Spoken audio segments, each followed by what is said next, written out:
My name's Christin Baker. I'm the CEO of telefilms.com, and I was the unit production manager on Biffle, so I have all the inside scoop about this project. So what we're gonna do is we're gonna start with the genesis, the origin story of the idea, and a question that I'm sure, Kelsey, you get all the time, which is, what does Biffle mean? Can I interject real quick? Did I say Daren? Did I say Daren? You didn't say Daren. Is the man in the room trying to take my mic? No. I am trying to give a gift. Oh, I'm sorry. Go ahead. I'm sorry, Daren. Yes. We have Biffle merch. Totally into Oh. Christin Baker. Oh, I feel like an ass now. Come here. Let's hug it out. That's all right. I'm sorry, straight man. Thank you for the mug. I'm done now. I'm done. So, all right. That's true. That's true. Something that I know you probably get a lot, though, right? Is what does Biffle mean? And then we'll talk about sort of the genesis of the idea. But help us with that first. So Biffle does mean some very specific things to me, but that doesn't matter. What matters is what it means to you. Yeah. And that's it. Mic drop. So what should it mean to us? No, I'm just kidding. So what prompted you to write this script? There's a couple of different layers to it. Partially because I watch all the gay things, and I was just kind of, there were certain things I loved about things, certain things I didn't like, and I was just kind of getting sick of relying on other people to make the kind of media that I wanted to see. Yeah. And combine that with, that was the kind of height of my Carmelo fandom, and I was really into like that serialized structure going right to YouTube, like very accessible, like just it was right there for you. And I also worked as a script supervisor on my friend's feature, Probable Robot, and so I like fell in love with script format. So I got home and I was like, well, I made this idea for NaNoWriMo and then didn't do it because I never do NaNoWriMo. And then why not just like turn this into a script just for fun? And then I did. And from there it kind of spiraled a lot because, I was just doing it just for some creative fun. But then a lot of stuff started to happen. I lost a friend via unexpected death the night that I finished the first full draft. And then Lexa died. And then, there was a lot of other personal things happening. So it kind of became my place to just, my one thing that I could completely control, my one thing that I was completely in charge of. Nobody could fuck it up. Nobody could tell me what I could and couldn't do. It was just me making the precise decisions that I would want to see happen and just, creating my ultimate friend group from the ground up and making it just as diverse as I know that my world is. And it just kind of spiraled a lot from there.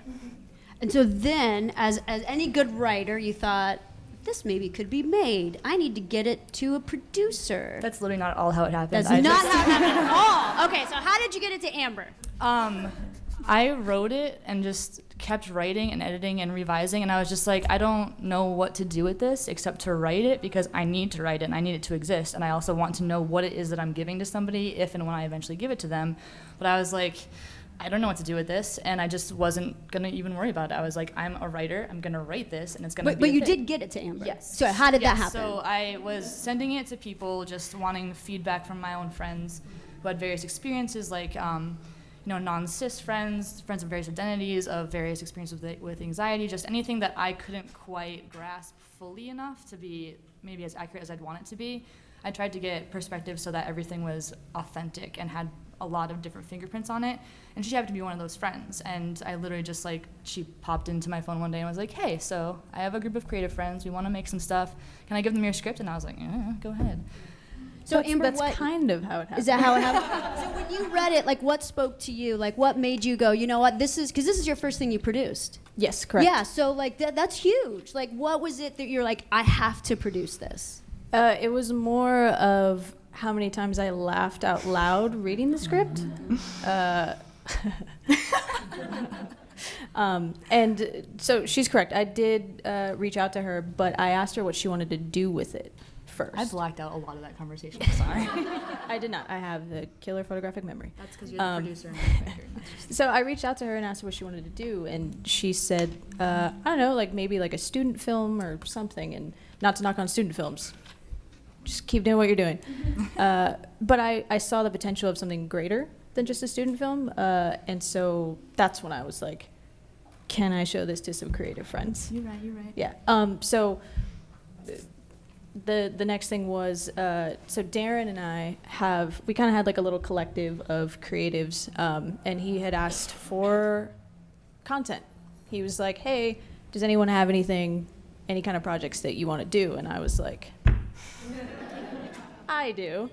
So I hesitantly handed it over to him only because he had never done comedy before. He usually does drama, sci-fi, and so I handed it to him, and then he let me know that he loved it. And just so you guys know, Daren's the only straight male that I would have given this script to. So I approve of him. Let's do it for Daren. Yeah. You're welcome.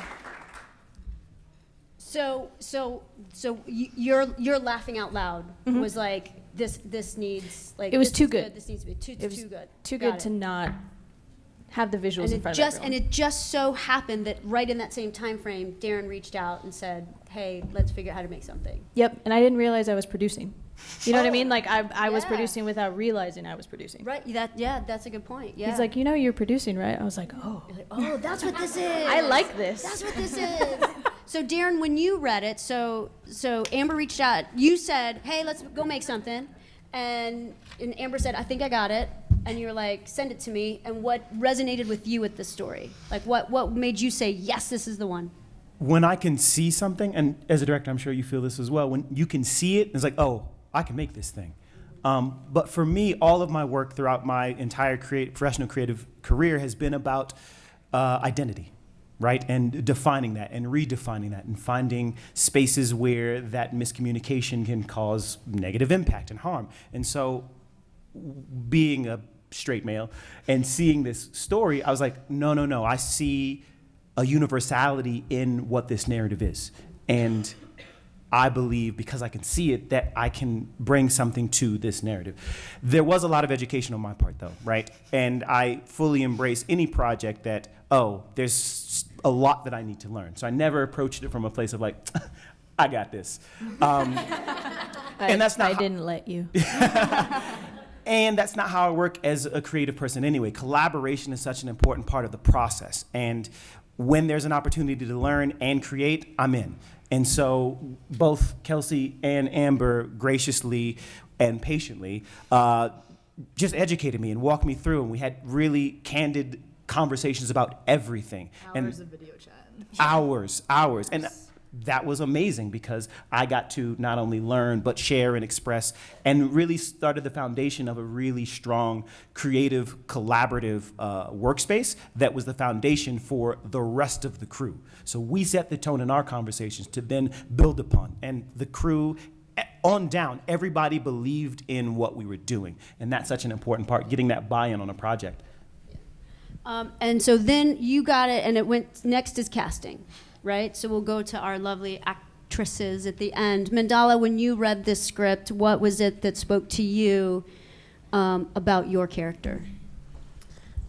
When I read the script, I do remember, I think I sent emoji saying, please, I want some more. I want to read the rest of it. Because I just couldn't get enough. The characters, I wanted to know more about their stories. And I wanted to know why Sarah is such a little angry pocket rocket. Like, I want to know what their problem is. You are angry. You are an angry. They're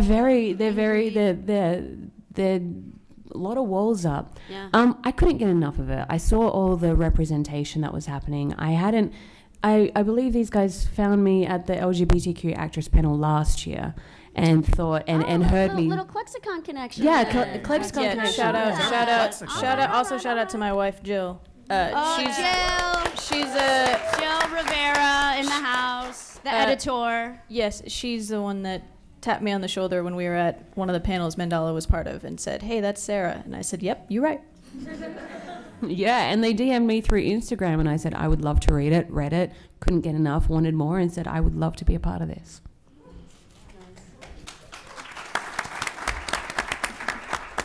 Andrea playing the. Do we know? Have we all seen it? Yeah. Have we all seen the straight roommate? It's a heartbreaker.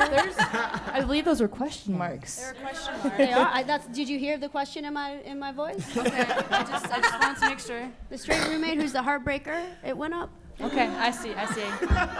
Just yeah. Break it down. What So- spoke to you? Well, so I was sort of part of this original creative team when we were sort of looking for content. And one of the first things that they did is they wanted a reading of it so we could, because also reading it on page is so different from hearing it Right, out yeah. loud. So when I was part of it and I read it, I went, I really want to play Chloe. And I also helped cast the rest of them.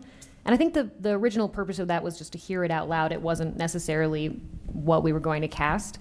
But in that first group, we brought on Anisha, and then I also, who played Jill, and Elizabeth, who played Taylor, was a friend of mine. Because when I read it, I heard their voices doing it.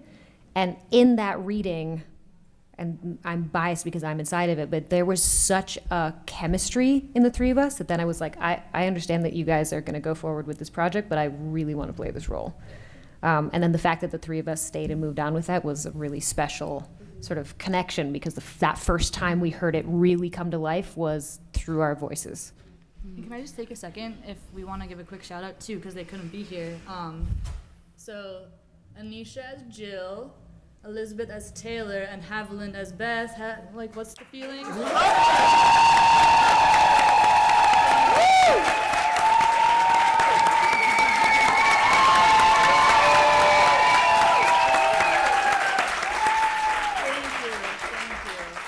Christin, can I just say, I actually did have a moment of hesitation about taking the role of Sarah. Yeah.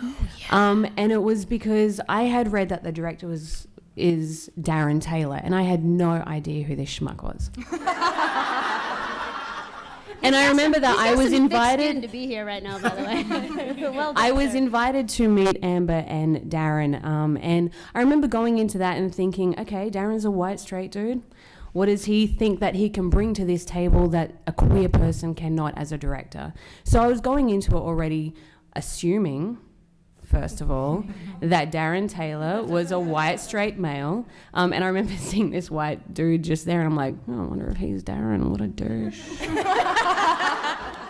But then I actually met Daren, and we kicked it off straight away, and I was straight away super excited to be a part of that. So there was hesitation, but this guy is pretty amazing as a director, I can say that.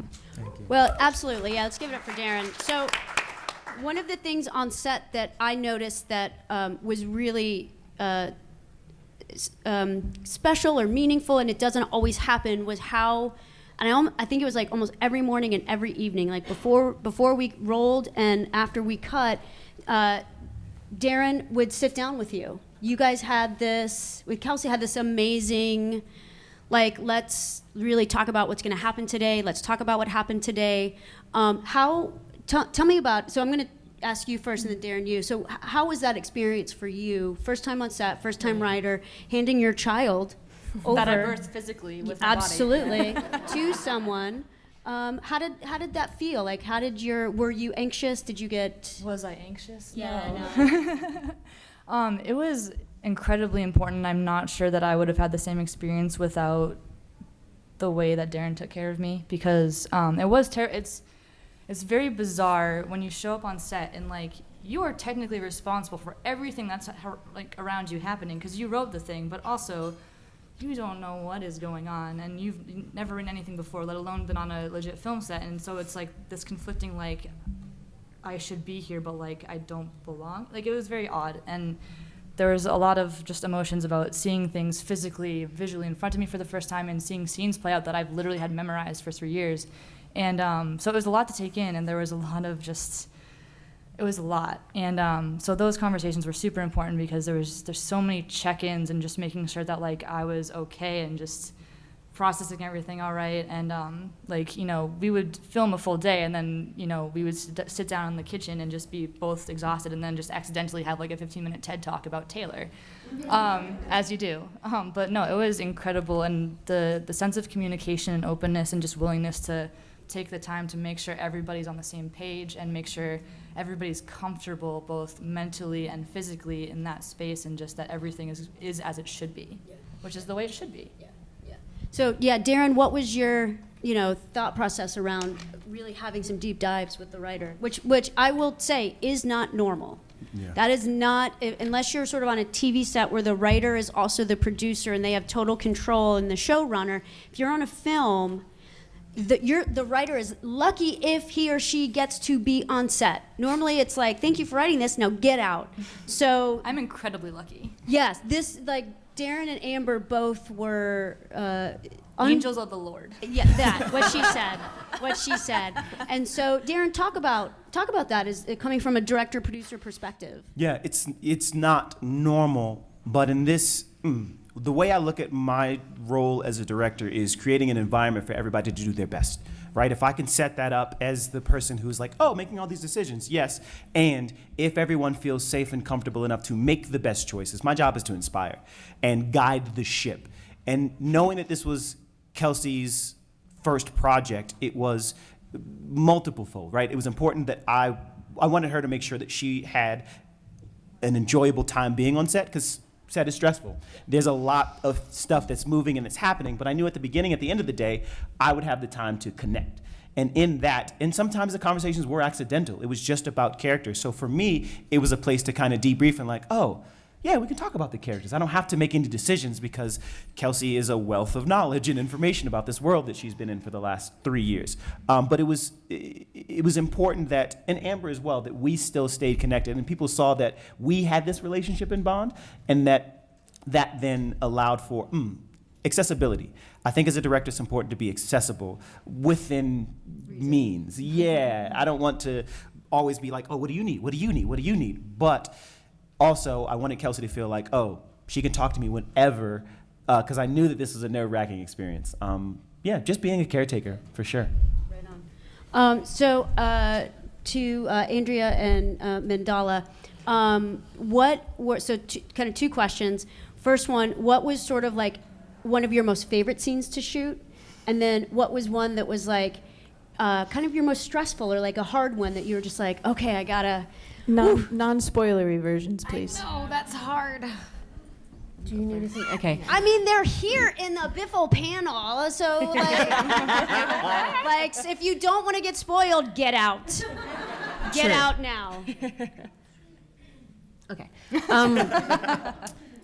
One of my favorite scenes to shoot was the one in the cafe with Ollie and Matt, because it was the first time that I got to sit with Sarah, and Sarah is in their element, and they are having fun, and they're doing their thing and sketching, and you can see them having fun, whereas in the other episodes where you first meet them, they're pulling the housemates together and trying to make sure that everyone has their job and is doing their job, and they're the caretaker or the mother hen of the house. Mother hen's a little gendered, so they're the hen of the house. The head of the house. Yeah, okay.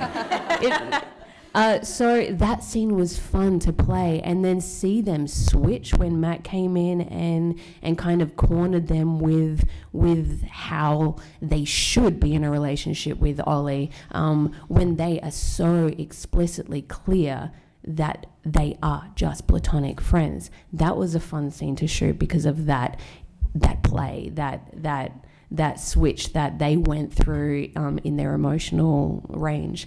The scene that I found most hard to shoot was the first scene where you all see us together. So that's also was the hardest scene for me to shoot. It was, I get period pain from fucking hell.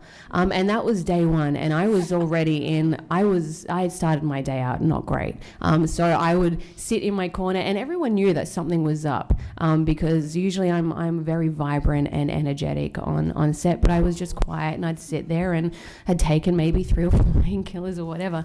But also, it was the first time that we all got together, so we didn't really get a big chance to play with each other. Like us, we had that chance, but with Matt and Ollie and Elizabeth there as well. Matt and Ollie and Elizabeth, the other way, Jill. With everyone there, it was the first time that we got to play, and not everyone was feeling the gelling. So I was most concerned about that scene because I was worried that the chemistry wouldn't be there, but it definitely did show through, luckily. So that scene was very difficult. I'll start with that really quick. That was also a hard scene just because there's so much movement that happens in it, and there's so many different little character interactions and jumping back and forth, and the dialogue is so fast. It just meant that it was a fun challenge for us to deal with. That just was a little bit harder. Yeah. I think it's also saying something. Honestly, the amount of sets where I'm like, I know what the hardest scene was to shoot, and the fact that it took me a second really to think about what was difficult is really saying something about how you guys set this shoot up, really. Yeah. That day also started an hour and a half late. Yeah. So there was also like a time constraint as well. So it was a stressful It was a time. little stressful. Yeah. Also, shout out to our DP Jen Hook. Captain Hook. Captain Hook!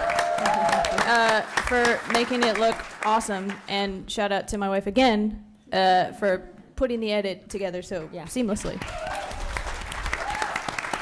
So I'm so glad that happened because I was just about to shout out Jen Hook because I was going to say my favorite scene to shoot was actually when Anisha and I are lying on the ground and she's got that beautiful overhead shot of the two of us.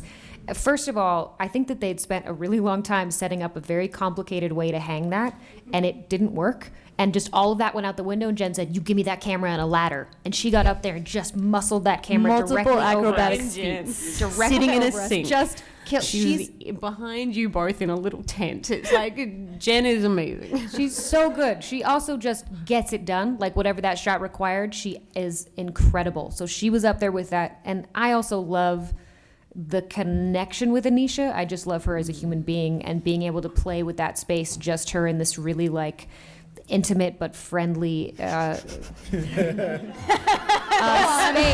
Go on. I just love her so much. That was a really fun place for Chloe to play because that's sort of the essence of her in that moment was this like very close and personal and still just kind of not getting some of the signals that are happening. Daren, what was kind of same question? Like, what was the hardest scene, like for you to shoot, and what was sort of like the most fun scene for you to shoot? I'm going to start with the fun because that one comes to mind first. It was the cafe. When I read the script, I saw that scene immediately. Everything that happens in the cafe, I knew what it looked like. And that just made everything so much easier. Man, there are a lot of my favorite scenes that I have. There's a favorite scene that I can't tell you about. It happens in episode 6. When the alligator comes? That one. Having an alligator on set, really tough. That was really, I'm surprised We made they didn't friends. He and I mention the were stress like- of That was my alligator. biggest anxiety day. I know. Those reptile wranglers, man. One more favor. It was the first day. Being finally after the crowdfunding and the marketing. Was it, the cafe was the first day? No, cafe wasn't the first day. Oh, The, no, you're talking about The clothing store. Oh, the clothing Yeah. store. Got it. Clothing store. You're talking about the Having hardest everybody there for the first time and like meeting Kelsey. So I had never met Kelsey in person before, and I see her and I was like, "You're a lot taller than I expected." I'm 5'8.5" for the record. But And Kelsey said, "You're a lot shorter than I thought you were there." No, you're so much prettier than on video I chat. play bigger on TV. But just having everybody there after all of this time and planning and preparation and just the love and energy that everybody had and the trust that we all had in each other, that felt really good. So like first days on set can often be stressful, but it was such a joy and ease. Can I spoil the what happened with the very first shot that happened to Anisha? Sure. So you know how it goes from like them like in love on the ground to like the please help. She fucking whacked herself in the eye with a hanger on the very first take of our entire shoot. And I laughed so hard I cried. Love you. The hardest was there is a scene. I always have to check in with Amber to not spoil things, but there is a long scene in. Yeah, you're just gonna say what it is. Great. There's a long scene in a bathroom. And Not what that sounds like. They can take it however they want. but in being in a confined space, there's not a lot of space in there. It's hot. It was just tough to get everybody to be ready and comfortable to be in a bathroom for hours on end. And Jen in the sink again. Yeah. Acrobatic feats. Sitting in the sink with the camera. She's a trooper. Jen Hook, you're the captain. I would say that bathroom scene was the hardest just because of being in a confined space and trying to really be in emotional space, but not be in this. Yeah, it was tough. And Turned out great, though. Amber, as the producer, Yes. what was the most stressful and what was the most fun? Or are they all stressful as a producer?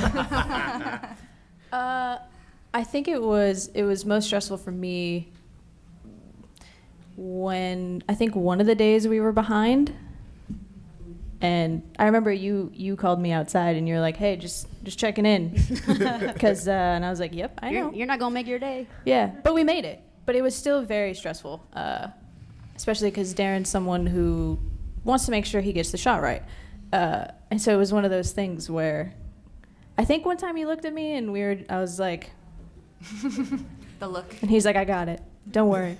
We'll cut these other shots. Or Jen being awesome, just combined shots with like a dolly track. Yeah, she's awesome. That was the most stressful, was just when we were behind that day. Behind, yeah. Mm-hmm. Can I talk about the most stressful scene for me? You were next. You're next. I just want to. You're next. I'm not leaving Was there you out. another part of your question? I don't remember if. Well, most fun. Or like I said, or are they all just Most- levels of stress for a producer? I think the most fun was a specific sequence of events that happens in episode 6. Specifically, you'll find out. All I'll say is that it's living room to the kitchen. That's all I'll say. I just feel like they came here to see us. I know, Why can't we just reveal stuff? They're the only people here. That's why They have no it's visuals. so hard. So then they have something to look forward to for the Yeah. other 3 episodes. I'll keep my mouth shut. It's And hard when it's trying. not come out yet. All right, go ahead, Kelsey. So there were 2 scenes that were very stressful to watch for 2 very different reasons. There was one day where I came in and I had really, really bad anxiety and I wasn't like eating very much and I was just trying to like keep my shit together, and it was hard because the house is so small, so there's no privacy, which is like great narratively but not great like, logistically. And it happened to be this filming part of a really intense scene with a lot of yelling and heightened emotions, and it was between a character dynamic that I care about so much, and I literally couldn't listen to the yelling, so I went outside and just pretended it wasn't happening, even though I could hear it very in the background. So that was legitimately stressful to listen to because I was just so amped already, and then I knew that scene was happening, and I was in that scene emotionally. But a different kind of stress was, so that movie night scene, we were all behind, in the back corner of the living room, all facing the couch. So we see everything that's happening facial expression-wise. And I had preemptively grabbed a pillow and just shoved it over my face because I knew it was happening. And between Anisha with the women's spread, which was scripted as a women's spread, and Taylor's freaking face watching it all go down with the popcorn, I'm not even kidding. I quite nearly suffocated myself trying not to laugh because I could get the breath out quietly. I think but we then had to send you out. No. What happened was Haley, the AD, was like, "Okay, we can hear you laughing. If you can't take your shit, get out." So I was like, "Bye," and I went out to the backyard and I just stayed there until it was done. And that was the one scene that I could not stay in the room for because it was too unbearably funny. I didn't actually watch a lot of it on set. I was usually out back just being around. But I will say there was a funny moment. The straight dude that you bring home, Kyle, he came, there was a scene, I think this is already shot. I think they've already seen it. Have they seen it when he comes in? Blu-ray Yeah. situation. Yeah. Great.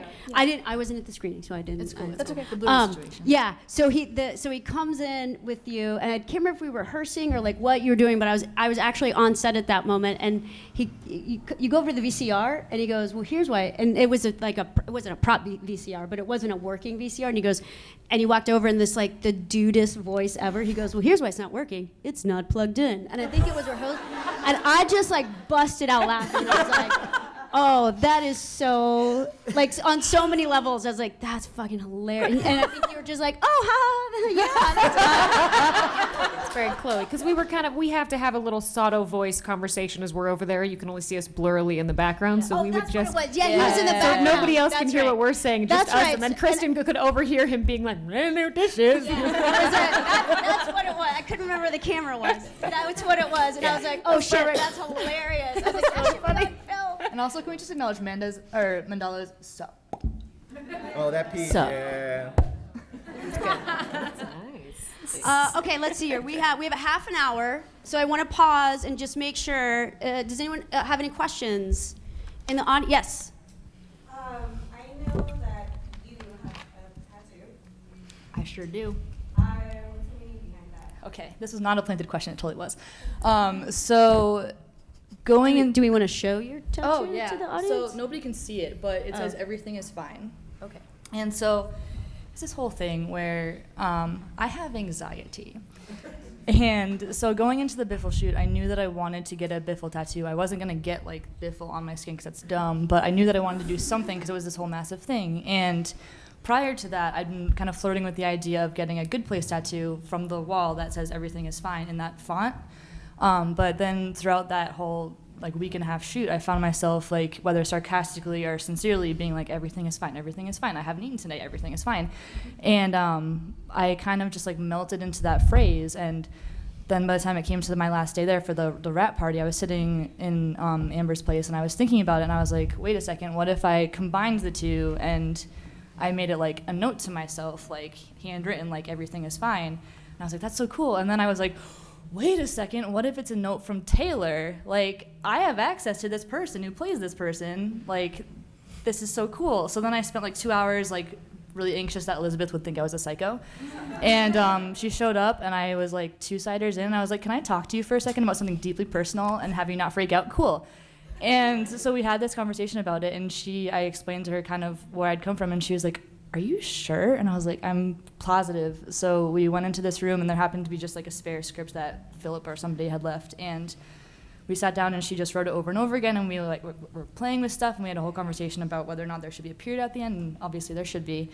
And at one point she was like, I hate my handwriting, this sucks, these are so terrible. And then she wrote it one more time, and she was like, I like this one. I was like, that's the one. And I still have that piece of script sitting on my desk. But I got home, and then 7 days later I got that tattoo.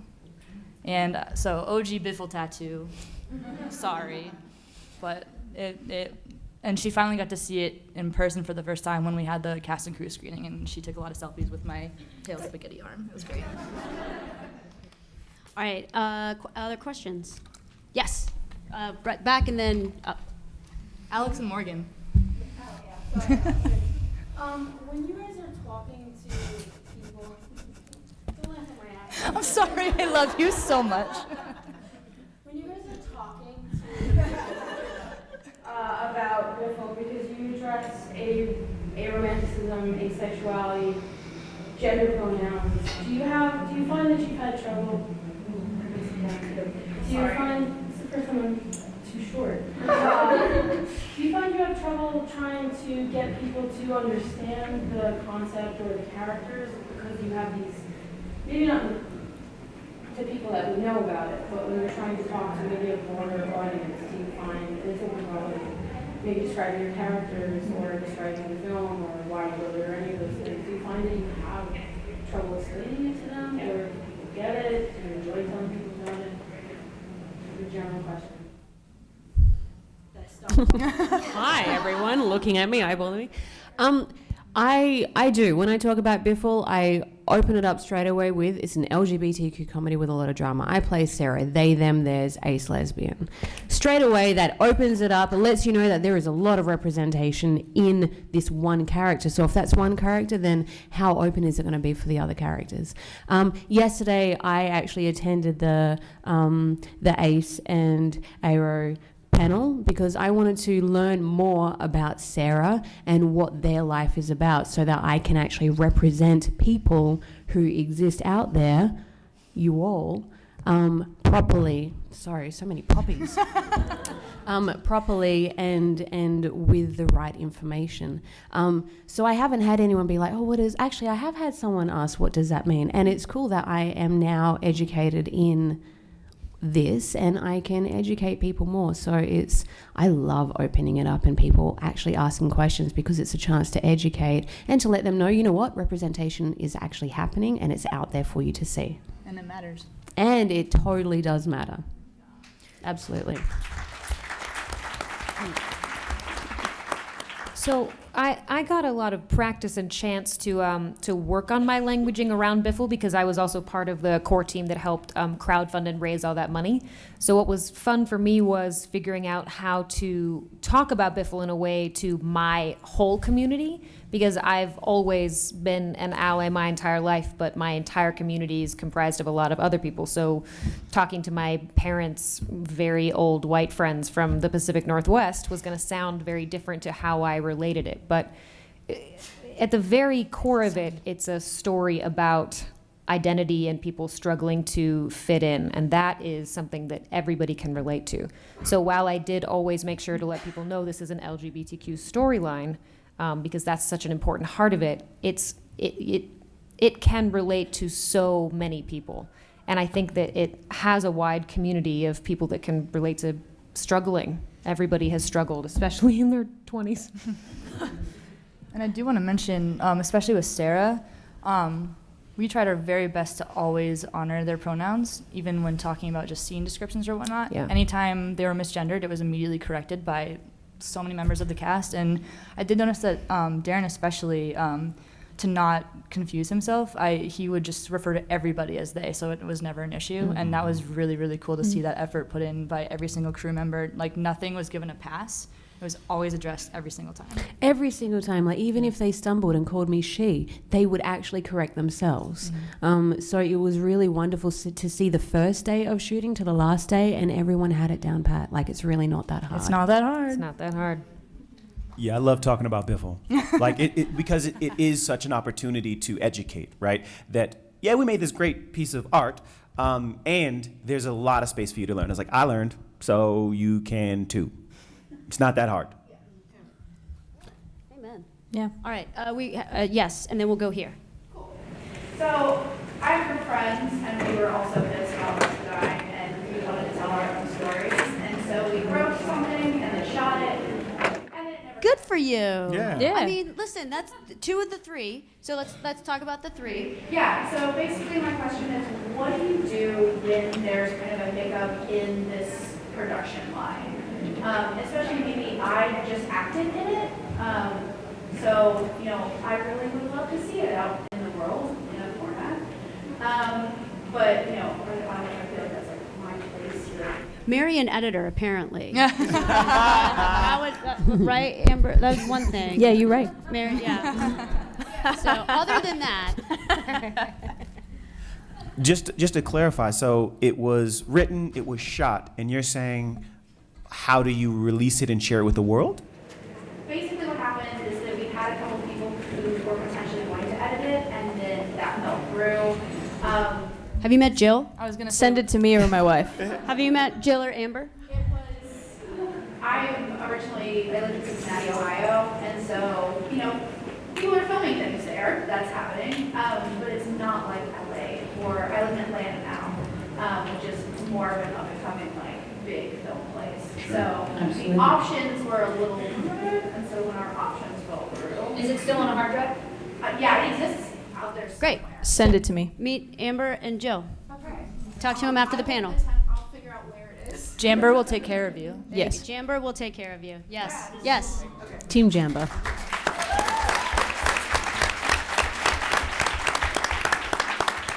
And then you can put it on Tello. Okay, good. Oh, have you met Christin Baker, the co-founder, like the owner of Tello? Right on. It's crazy. She's sitting right We'll over take there. it. We'll Yeah. take it. Great. Yeah, you get it edited. We'll take it.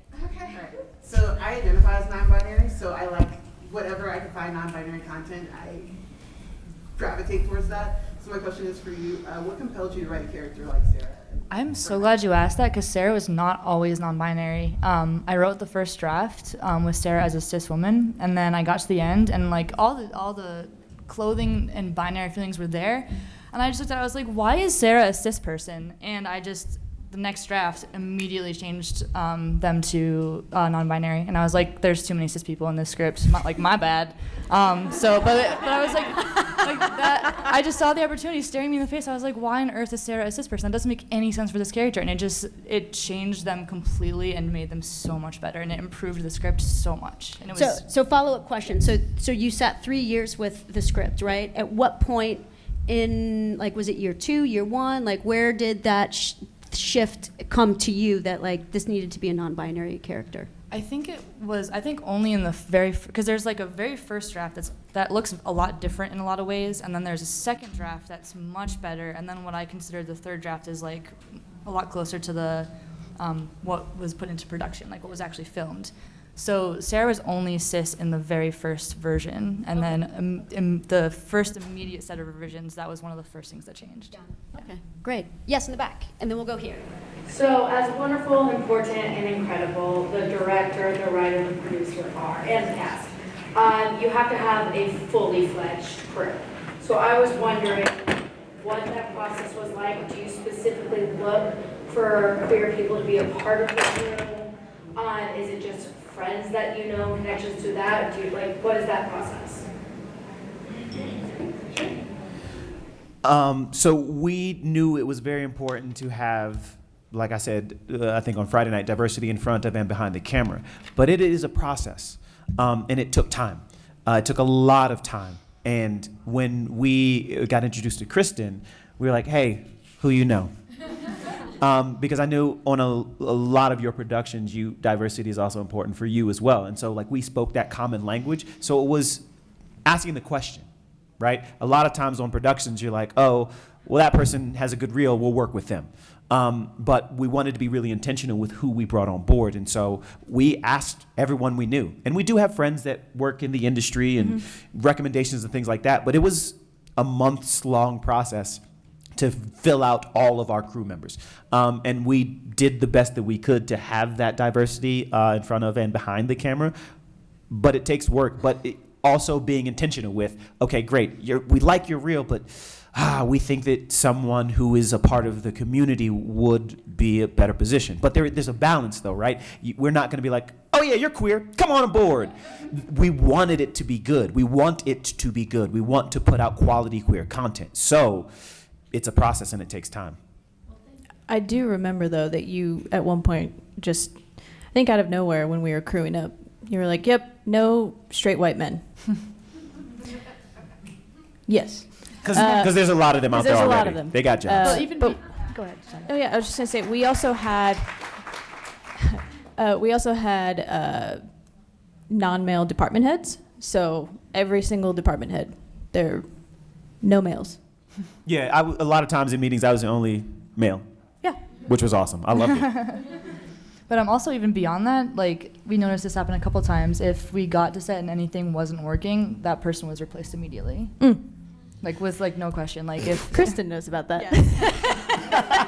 Like, you know, everybody had to work together, and if somebody was kind of challenging that vibe, then They were not asked back. Our lovely DP put her hand in the air during the crewing up question. I was just going to say, I know that it was either you or Jill that found me through Lauren. Yes. Oh yes. I reached out to a Facebook group, Women Working in Reality, and just asked for a couple crew, and someone recommended Jen Hook, and that person, Lauren Peel, she was actually our first AC as well. So just ask.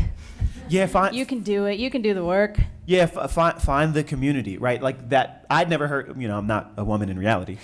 So like that, I couldn't do that work, but being diligent in making sure that we are trying to find those places in which there are talented people in those positions. Yeah. Okay, so we're gonna go here and then there. Okay, so here, go ahead. I love how much you all have been talking about wanting to learn more so that you can bring truth and representation to this. And I know just from what I've seen, I've been very impressed by the fact that, like, when you came to the Ace Era meetup yesterday, I was excited to see you there. I was excited to see Anisha in the BIREP panel. Because to my knowledge, not all of the actors necessarily have the key attributes of the characters that they're representing. Mm-hmm. So I was wondering, and I know many of the actors are not here, but for those of you who are, can you speak more to some of the research that you did in wanting to bring accurate representation? Well, I was going to say for Chloe, she's such a confusing mess of, which isn't a super far step away from me, I guess. Method acting, Andrea. That was method. Yeah, I'm just a mess so much of the time. Acting for me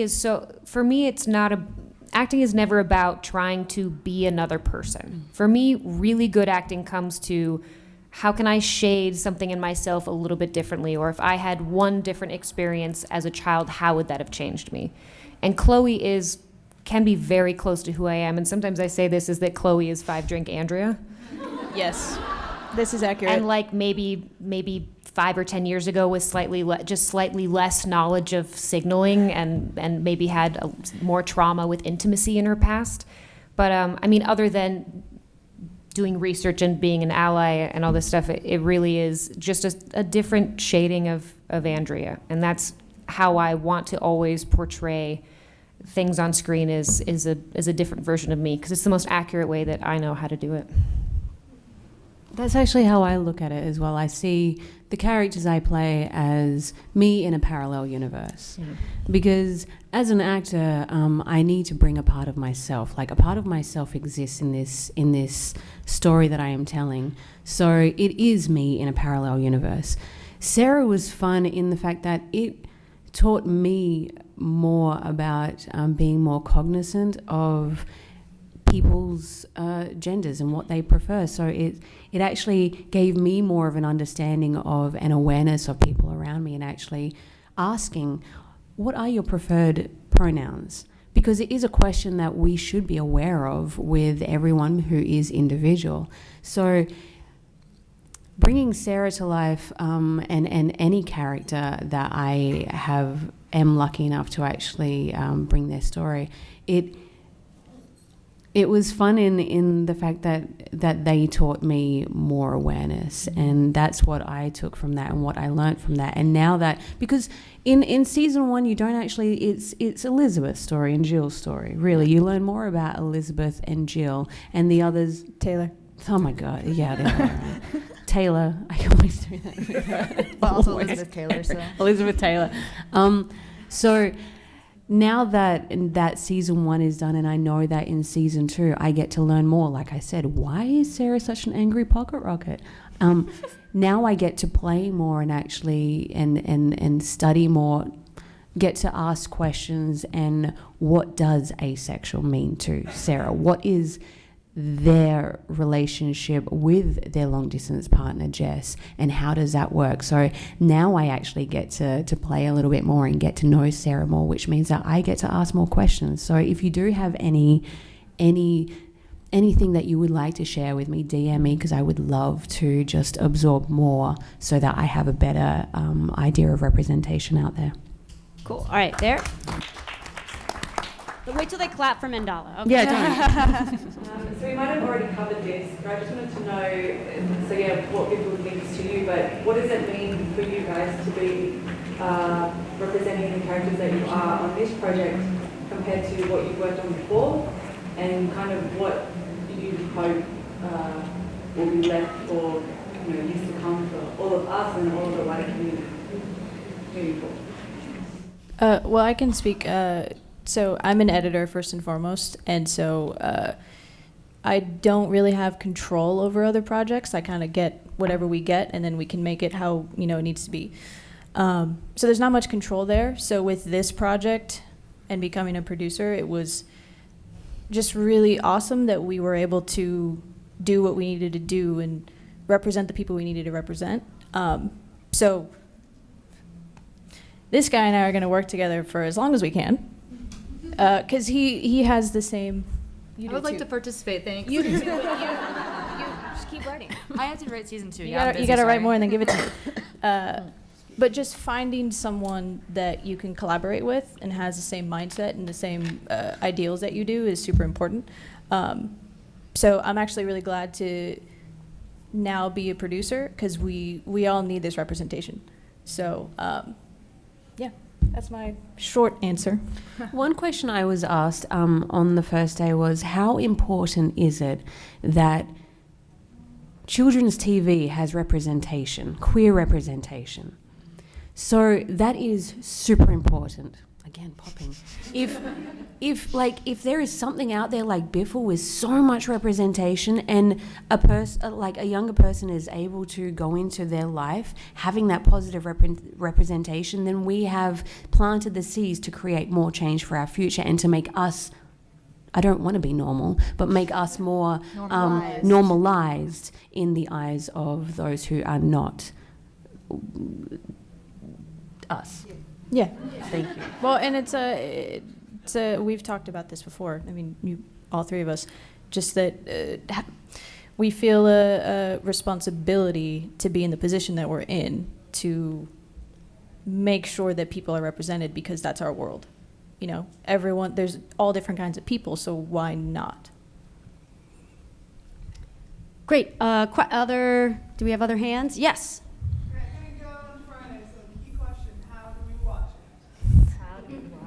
With your eyes. That's a solid answer. I'm funny. That's a solid answer. Funny. So if you didn't see it on Friday, anyone Who who did see it on Friday? Show of hands. Nice. Very nice, very nice. So for those that donated to our campaign last year, you will be getting a link to the first 3 episodes when we get back from ClexaCon. For those of you that did not, No shade. It's no shade for sure. There's still time. Season 2. But we will be doing a festival run with the first 3 episodes, with plans to release it. You will all get to see Biffle, but make sure you go to our website. All of the information about what we're doing will be added to our website, BIFLEtheseries.com. Follow us on Instagram and Twitter. You will hear about where to watch it, but after we do our festival run, because a lot of festivals say, you can't show this anywhere. All right, fine. And they say it just like that. Yeah, just like that. Just really weird pitch voice, and you're like, who this on the phone? Really weird, but that's what they do. Other questions? We have So if there are no more questions, 7 I more want to give minutes. away. Oh, we have giveaways? We have giveaways. Oh, I know. Wait, let me just do. Really quick, if you worked on the project, if you were on set and worked on the project, even doing quick deal memos before the project, could you please stand in the audience? Stand up. Yeah. Stand up. There we go.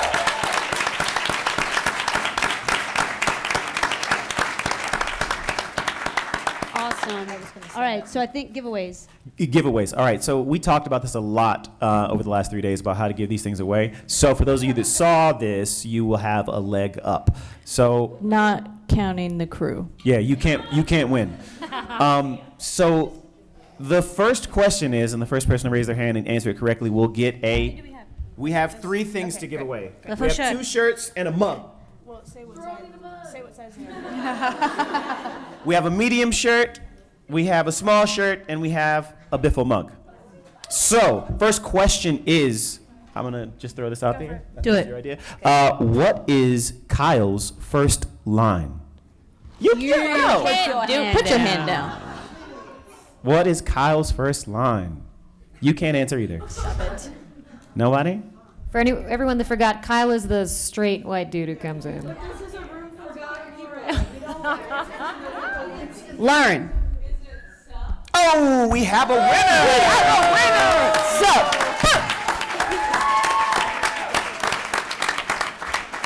Medium or small? Small is yours. I'm gonna see if I can throw this to you. You can do it. Pitch.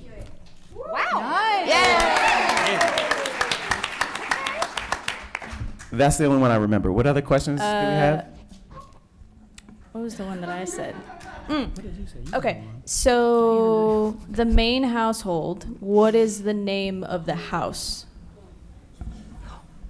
Chill zone. Oh, we got the chill zone. And Sarah's, Chill Zone, and Sarah's. And Taylor's. And Taylor's. And Taylor's. But We'll still sure. give it to you. Yeah, you said Shirt that. coming to you. Hey. All right. Last question. This one, we want to know what you think Biffle means. What does it mean to you? There's no wrong I was answer. gonna say this one's like No. totally right. Oh, I see you all back there. Put your Is hands this down. Put your hands Just want to down. vote of whoever's is best. Yeah, So everybody can do this, and we're gonna vote whoever's Well, is not the everyone. best. We don't have Or all not. that time. You're right. Yeah. I just mean that it's not like the first person. Yeah, so we'll huddle and like, oh, we like that one the best. Great, you win a mug. All right, so what does Biffle mean to you? Best intersectional friends for life. I mean, drop the mic. Wow. Drop the mic. Best The producer said there was an extra F in there, so. Lowercase, it doesn't count. Okay, all right. We're not disqualifying you, but we want to hear more. That was a good one. That was great. Hey, that doesn't count because that won the Twitter thing. Anybody else? BIFL. Just try. Just try. Yeah, there's no wrong answer. No wrong answer. That was me on set every day. Because I forgot lunch. That's great. I know I can't win, but my friend submitted Brexit is for losers. I We're a very concur. intersectional show. I love that. Anyone else? Ooh. All right, but I'm a fluid lesbian. But I'm a fluid lesbian. I like when you say that, Daren. Say it again. But I'm a fluid lesbian. You should do ASMR. Nikki. Yeah. Believe in finding love. That one's good. No. Real. No, right. Is that real? Right, sit down. Right. So do we want to vote? We're gonna vote That's now. it? No more? All right, which one do we like to do? Okay. Best intentions follow love. Best intentions follow love. Dang, that does work. Yeah, that worked. I know. We're screwed. Can we break the mug into pieces for a tie? Is that a thing? Smash. The second place can have mine. Oh. Okay. Kristen. All right. like that. Don't leave. We'll powwow and then do we want to announce it now? Can we vote now? Let's just Now that we have two mugs, we first do we second place first? second place first. Yeah. They both get the same thing. All right. So the two that we're gonna give away, we are gonna give this to the back. Fluid. Answer and Best last answer. intersectional. First answer, last answer. Come and get your Biffle mugs. All right, ClexaCon, give it up for the cast and crew of Biffle. Thank you so much.